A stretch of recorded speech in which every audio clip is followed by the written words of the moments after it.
I'm going to show you several different formats you can apply to numbers. The general column is the default. I'll move to cell B3 and I'll select these cells.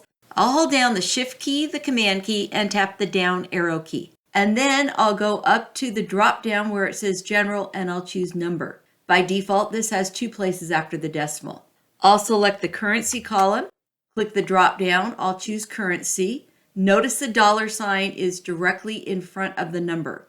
I'll select the Accounting column, go back to the drop down, I'll choose Accounting, and notice the dollar sign is flush to the left. And in this final example, I'll show you a custom format. I'll select these cells, go back to the drop down, and I'll choose More Number Formats. And then I'll click on Custom, and then I'll choose this option, which will display any negative numbers in red. And when I click OK, here are several different ways you can customize number formats.